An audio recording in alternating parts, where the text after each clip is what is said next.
Hey folks, Kilt-Man here, Kilt-Man, at your services. And we're sporting the ancient Mackenzie, my favourite tartan of all time. My family are part of the Mackenzies, which is why I take such pride in wearing this one. Now, I'm not wherever you guys are right now, but here in the kilted realm, it is absolutely tropical. The heat, even at 5 o'clock this morning, was just almost unbearable.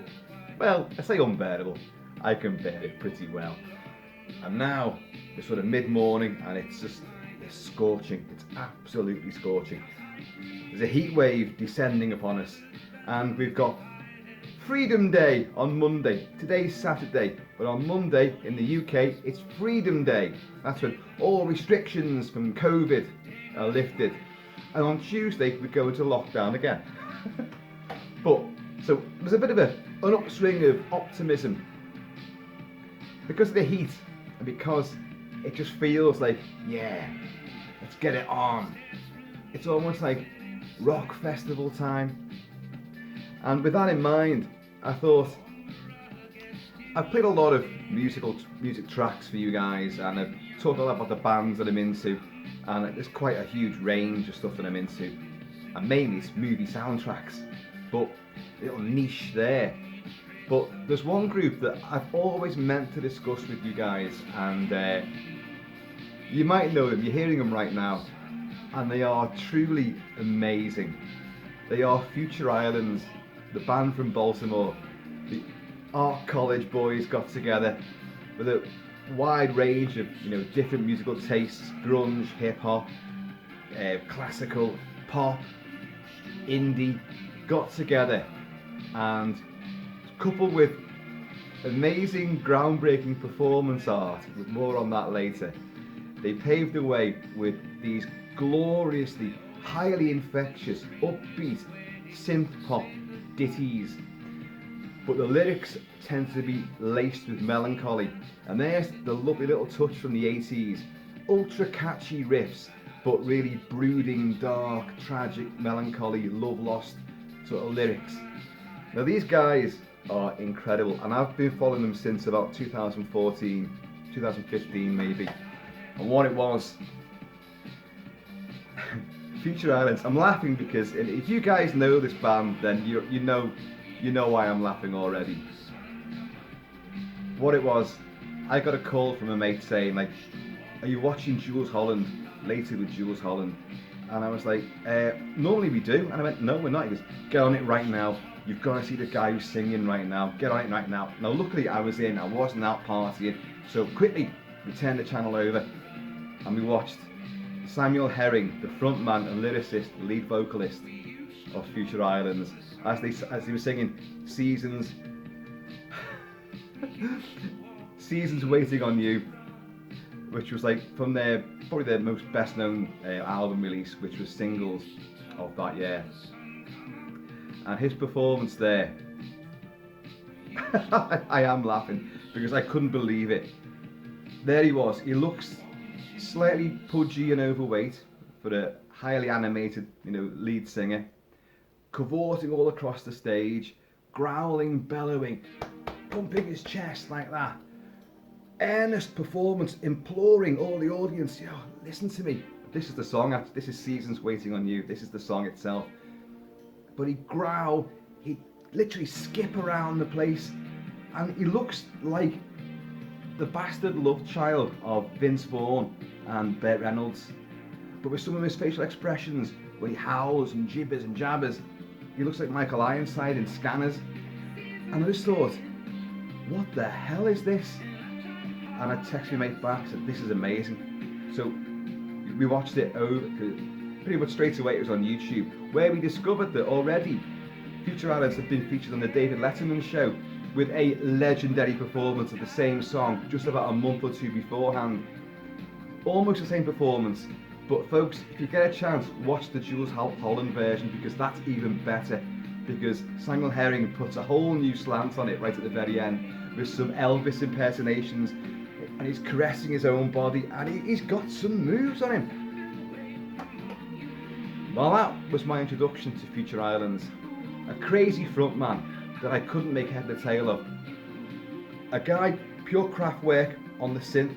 His name is Gerrit Welmers, one of the original band members as well. He's just on keyboards, looking a lot like Sheldon Cooper from Big Bang Theory. And just the typical craft work, short hair, no emotions on his face. You've got Michael Lowry on drums. I've got to refer to the notes. Michael Lowry, who's fantastic. He's totally into it. Barely ever looks around the stage, but he's fantastic at what he does. And you've got William Cashian, who was also one of the instigators of this group, and he's on the bass guitar. He looks like Dougal from the Magic Roundabout. And the guy on the drums looks like my mate Ben, so much so that the next time I saw Ben, I said to him, like, mate, have you been moonlighting in a band from Baltimore lately? And he went, oh, I've heard this before, yeah, I look like him, don't I? And he does. So it was great. Not only was it a great performance and a great song, but I sort of recognised everybody there. And I love the fusion. They call themselves Post-Wave. Post as in post-punk, wave as in new wave, and that is the combination of what they do.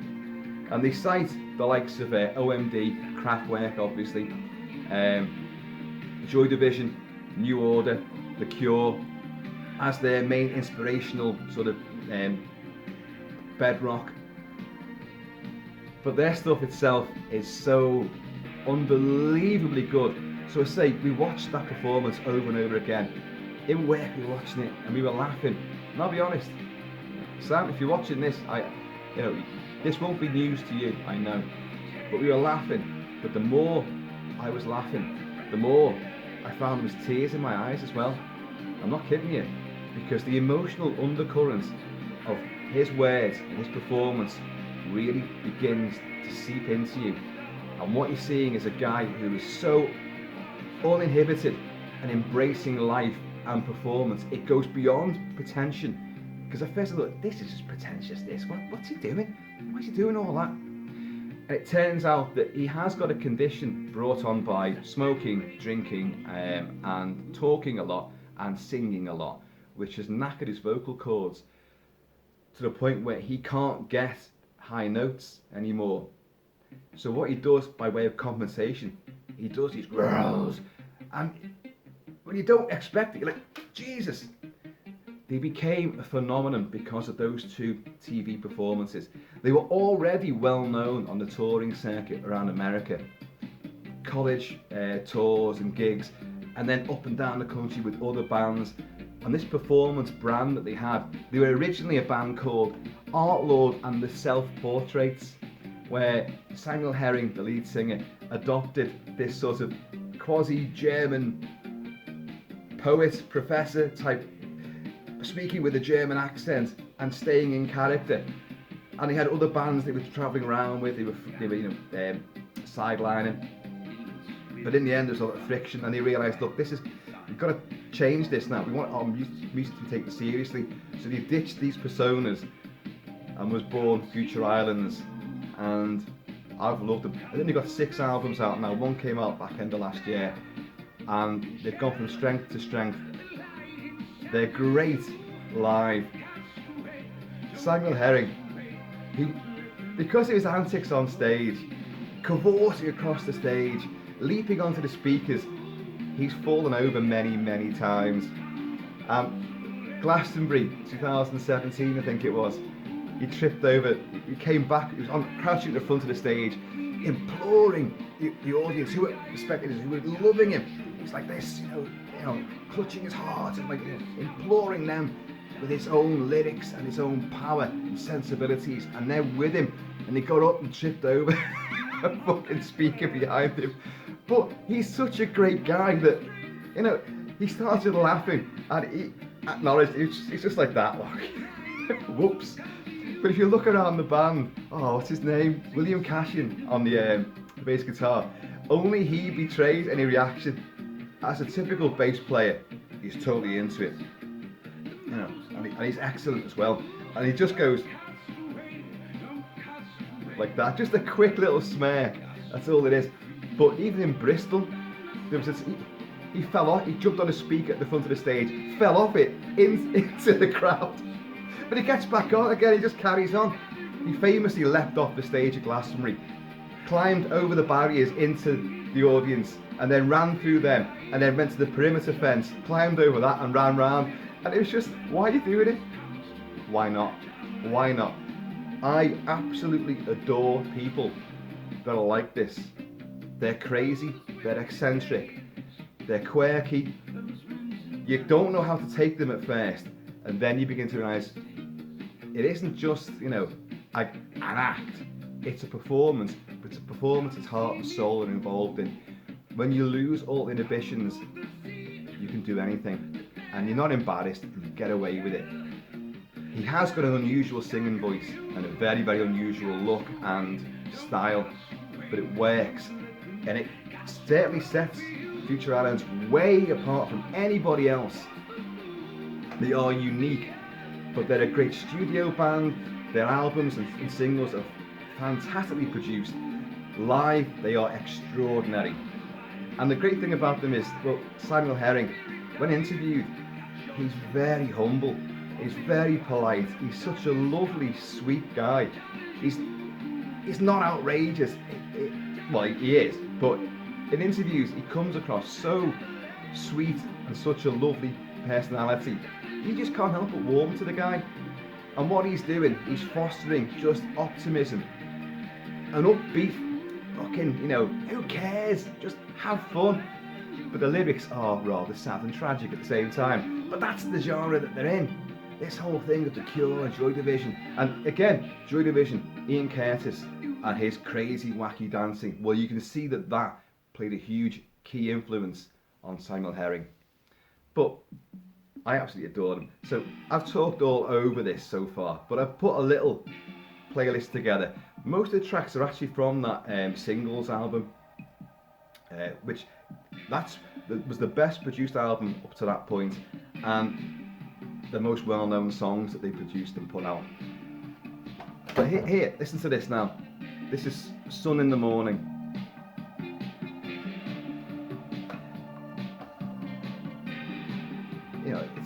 You've got pop ditty stuff there, synth, the nice upbeat drumming. But you get this lovely chorus and Samuel's amazing vocals.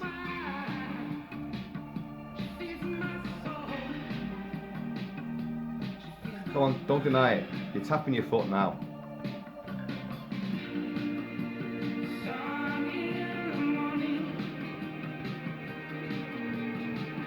How gorgeous is that?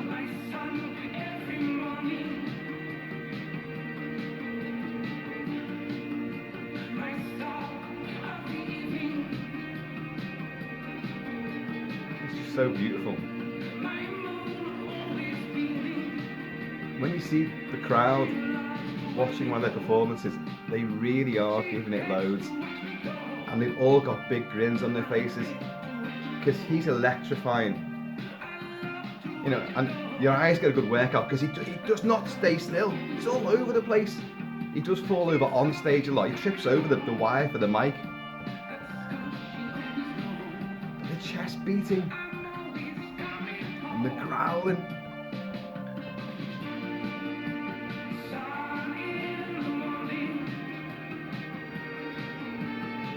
I don't know if Vangelis fans there can hear that little familiar motif from Vangelis' The Bounty score. That, very, very similar. And I like to think that's a bit of a homage, but who knows?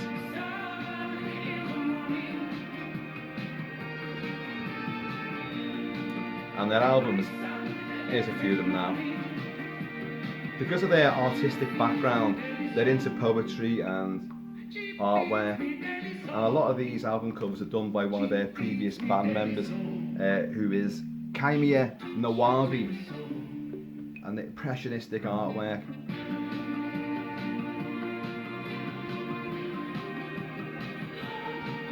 And I've written it down as well. One entire album in the Evening Air was based on Theodore Rothel's. Is it Rothel? Roth? I can't even read my own writing. His poetry. So there is an air of like this sort of the nerdy art school boys who branched out into indie, alternative pop, rock, synth, post-punk. It's just a glorious combination.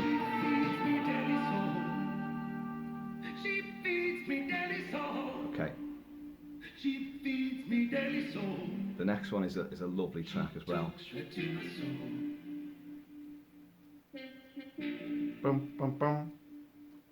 This is Back in the Tall Grass now. And there's sort of like deep south sort of flavour to this. But it's very hypnotic as well.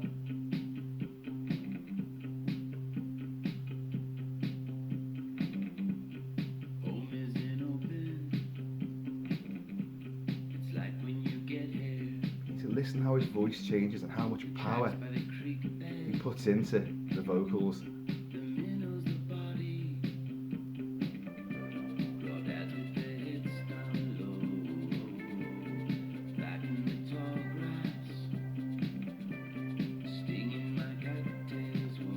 A lot of the lyrics seem to be about regret and lost dreams, going back to the past.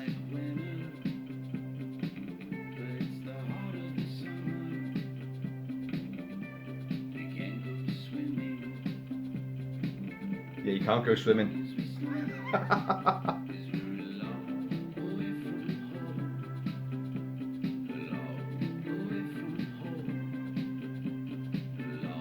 The song builds.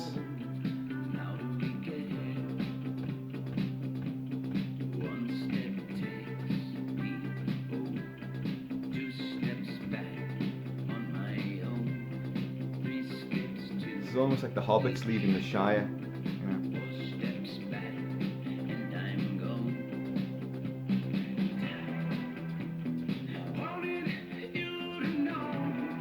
How he's, see this condition that he's got, which I've written down as well. It is called ranks edema. Ranks edema, which affects the vocal cords. You see how he's trying to hit those notes and to make smooth transitions, but it comes out more of a guttural bark. But it doesn't matter, it only adds to the unique qualities of these songs.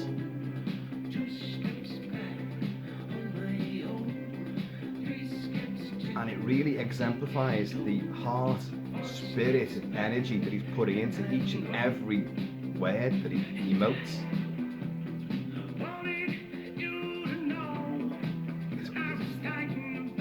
It's almost painful, isn't it? But it's a sweet pain, you know?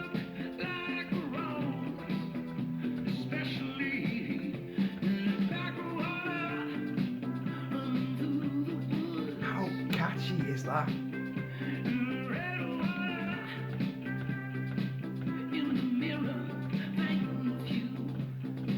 They are geniuses. That bass is just incredible. And the synth is just beautiful as well. And the drums. I love looking at them. Like Ben, we made Ben on the drums. So into it. No wild stuff, there's none of that kind of thing going on. It's just steady, but massively in the zone.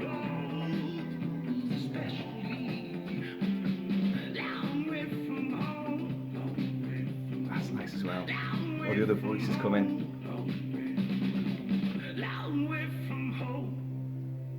Okay. This next track is from the album prior to the latest one, and it features Debbie Harry, Deborah Harry from Blondie. Listen. This is called Shadows. I remember at first being slightly disappointed by this track because I thought Debbie Harry would do a little bit more. She doesn't do a great deal in this. But when you understand the thing about repetition and why these songs are so successful, and they form a genre of their own. It's the hypnotic quality and the repetition that makes them so powerful. And you can't take away from the front man that is Samuel Herring anyway. Just wouldn't look at you.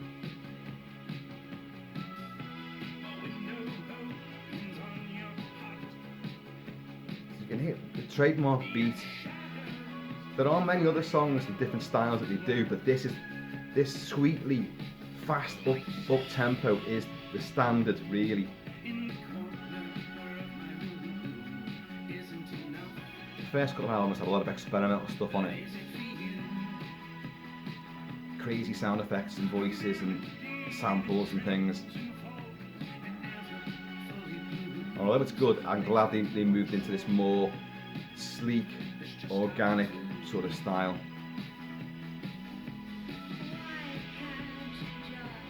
Debbie Harry.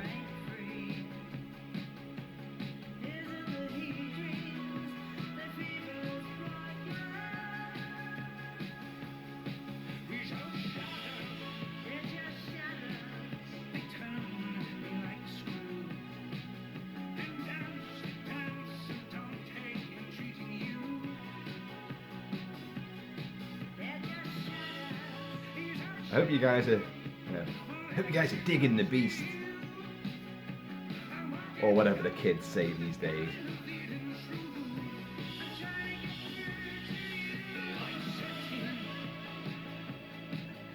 It's not a layer, then another layer, just a slight change in the tempo and the range, but it builds and builds. Hammers home that beat, that rhythm. I suppose you're either into that sort of thing or you're not. It's just the same thing.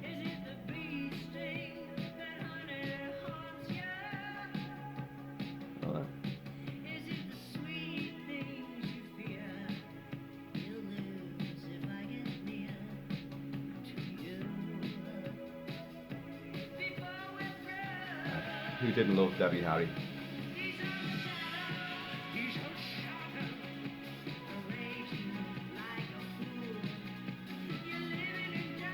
Actually, she's doing a lot more than I gave her credit for here, to be honest. I always thought of this particular track as like just having her doing the same choral beat every time, but she's really holding her own here. So it's been a voyage of discovery for myself as well.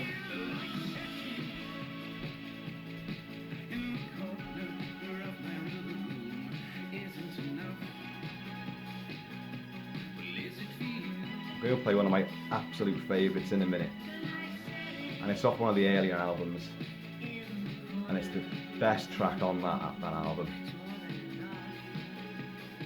And I find it incredibly catchy and infectious, but it's also got this heartbreaking lament quality to it as well, which really unhinges me, gets inside and like, whoa, you know what? It's powerful stuff, and it has a great video of stop motion animation as well. It's called Walking Through That Door. Here we go.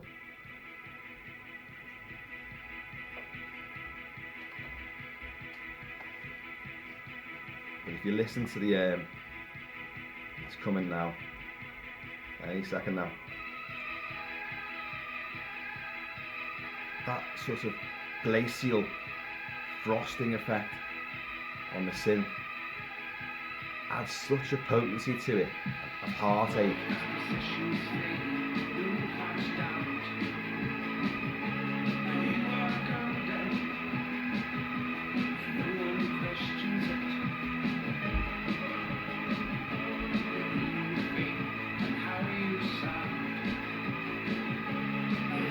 Again, the rhythm's going to change, and it's going to become more poignant.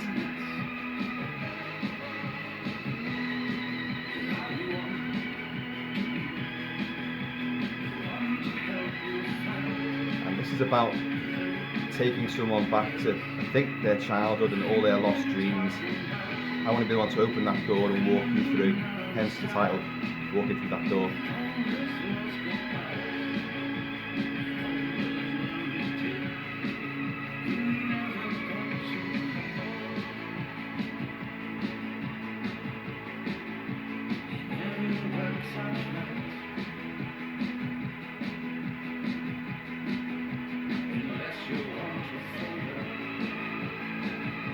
This has that quality of back in your teenage, you've been dumped, or you haven't approached the girl you want to, or the bloke you want to, and you're in your room and you're playing your 80s synth stuff, your pop synth bands, and it's all soul destroying.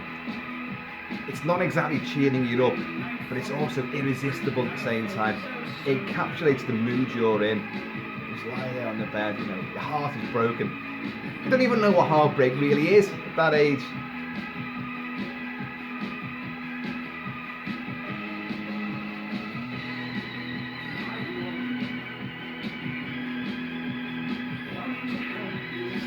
High pitch.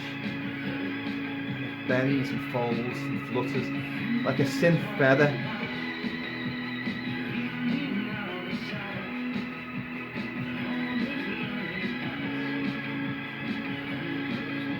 You'll do some growling in this as well.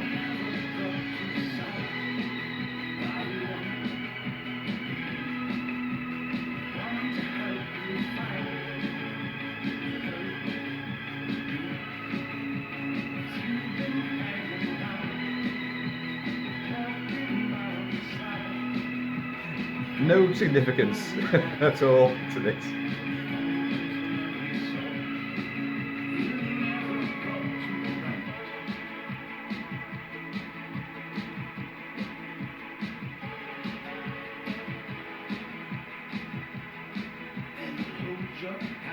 So it just comes out of the blue.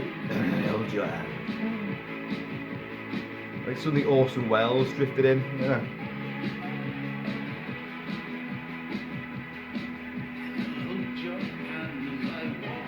And it could be at any part in a sentence. Yeah. The growl just arrives. There is a sense that a lot of audiences, a lot of people that began to follow them and watch their live gigs, we're just going to see what antics Samuel Herring would get up to. But without a doubt, his persona, the lyrics and the music wins everybody over.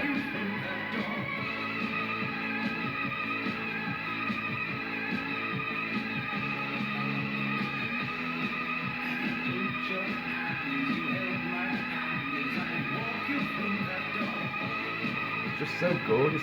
It's achingly lovely, isn't it?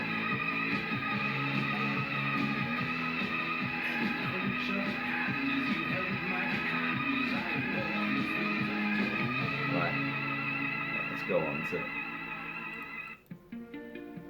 Time on Our Side. And then we're going to finish really with the ones that started it all, which should be Seasons, Waiting on You, and Spirit. Now I know my file's going to run out in a few minutes time, but we're going to carry on.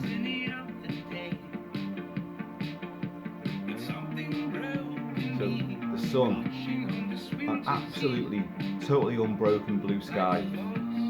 The heat is rising. The fire rises.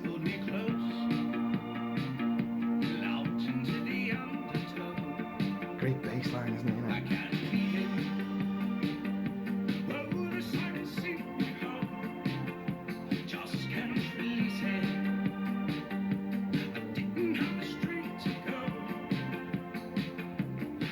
So want to get pissed today.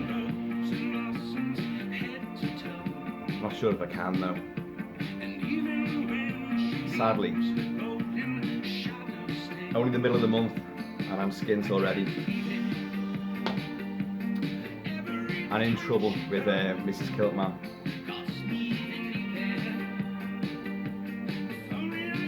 I never learn. But as Future Islands show you, don't be put in a box, don't be told what to do. Don't. Live.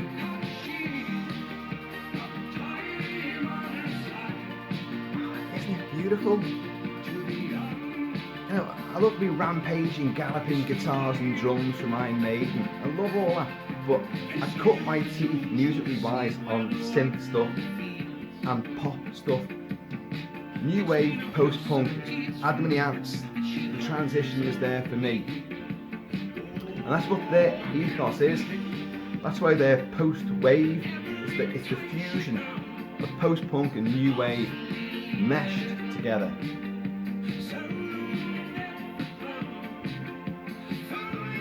I mean, the punk element is his performance, but the music is definitely new wave and synth-pop, which is a tag they don't like apparently, the synth-pop label.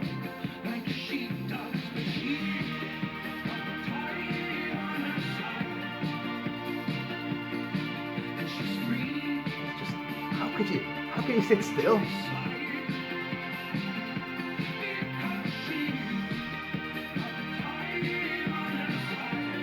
More powerful.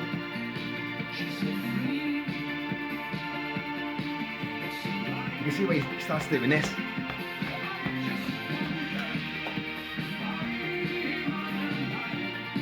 And he does all this side to side stuff.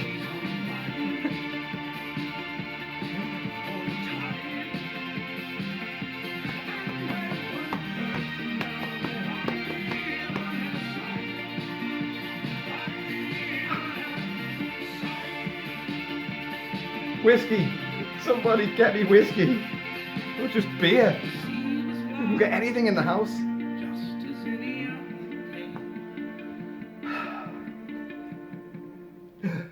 Okay, right. Let's go. Okay, we'll play a bit of Cave first before we go on to, because the file will change over and you'll see me sort of judder. Because I can't edit for shit.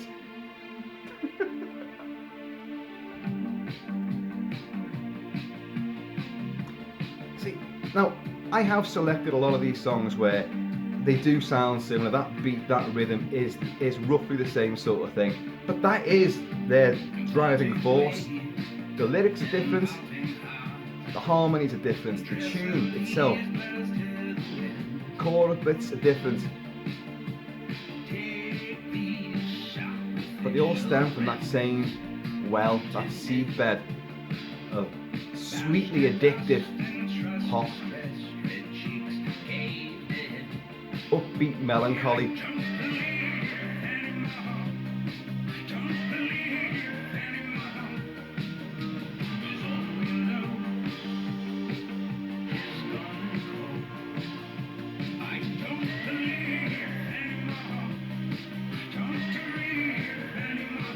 It's going to change.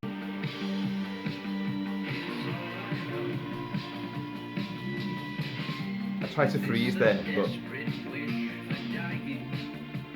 desperate wish for dying.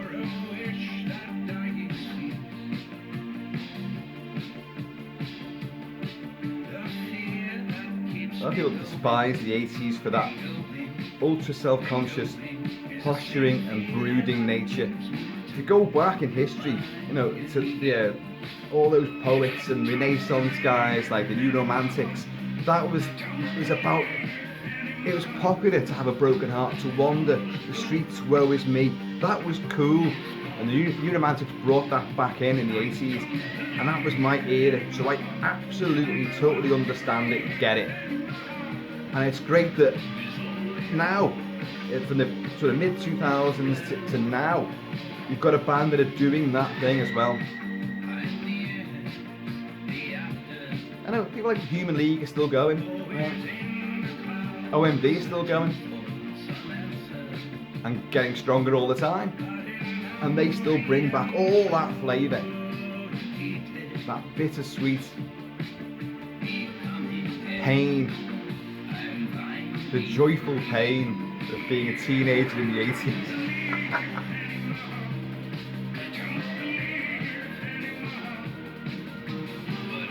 I love the way it rises. It gets slightly faster. The drumming just gets.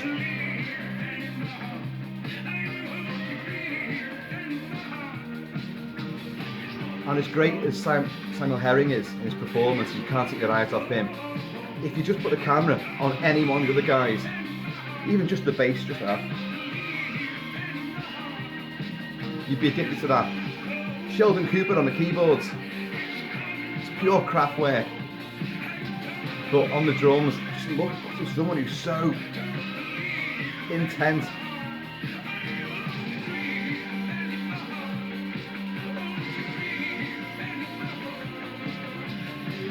I can't play an instrument.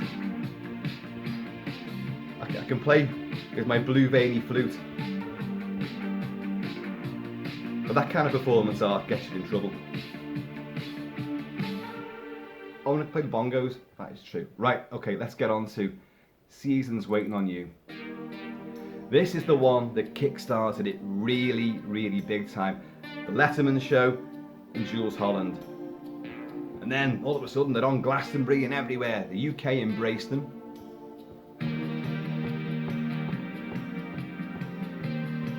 A lot of barking in this. So when he's on stage though, he goes into overdrive with this sort of thing. And the look on his face, the passion, wild. Yeah.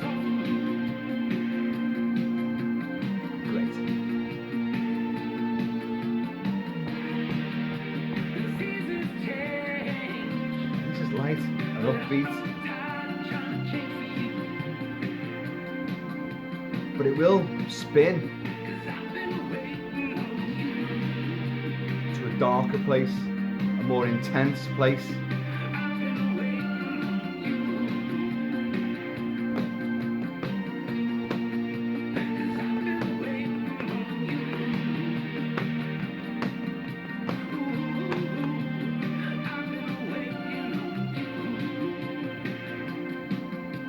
We sat there watching it and we're like, this is amazing. What's he going to do next?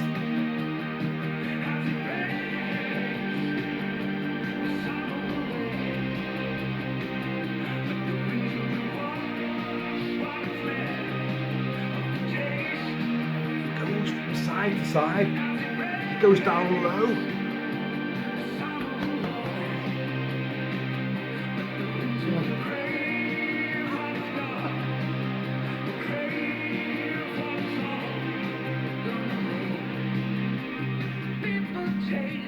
Love this.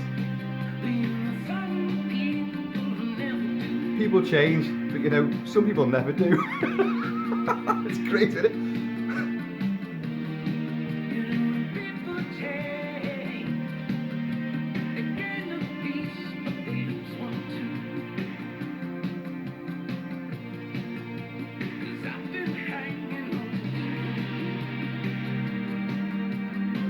I think he should adopt the kilt. I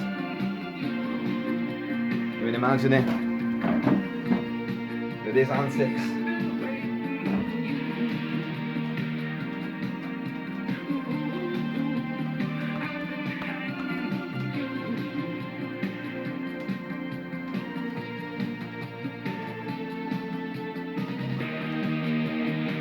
Look at this.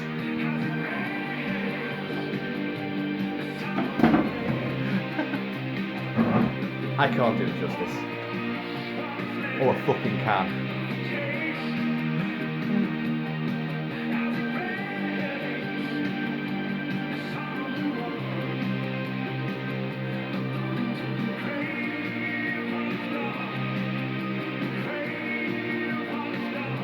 But I think the way that the other guys just are intense on the bass guitar, my keyboard, my drums, don't look at him, just don't look at him. I'll be distracted. And they must be used to it.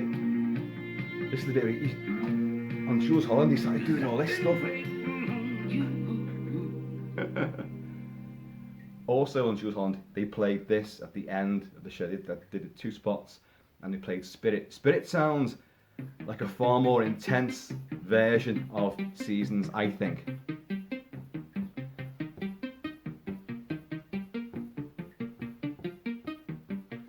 I actually prefer this.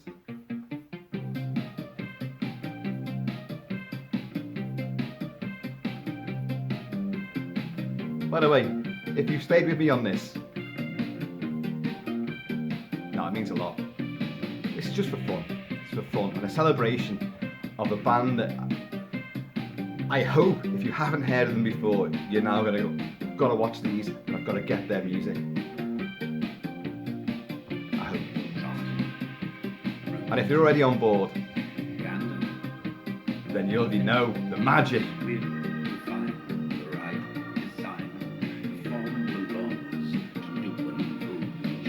You see where the inspiration of the poets comes in, the way he delivers some of the lines. It's like he's speaking prose aloud, he's reciting poetry.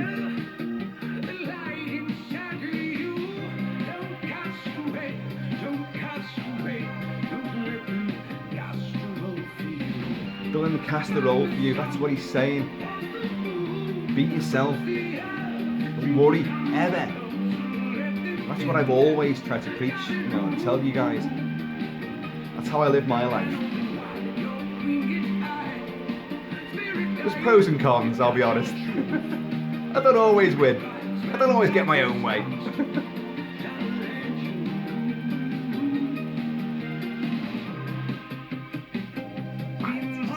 So good.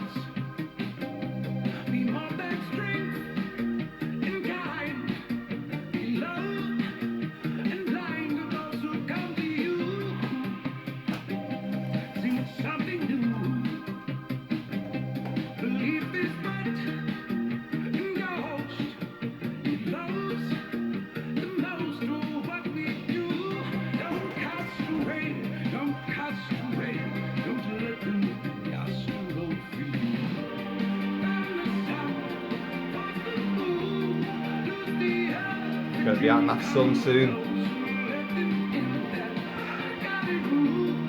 Can we get one little can of lager between us all, please?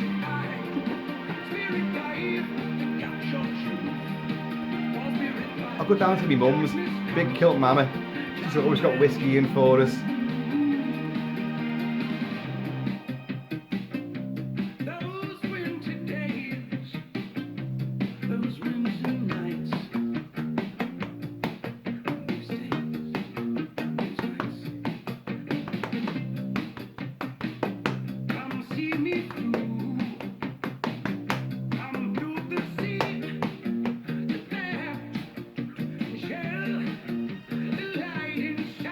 Gotta admit, how fucking addictive is this?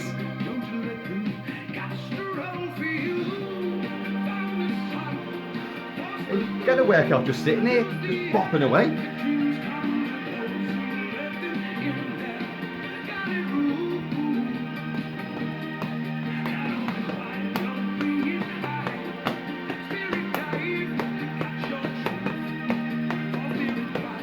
And this is just a little list, a little playlist.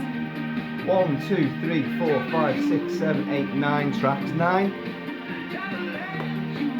There's albums out there of this.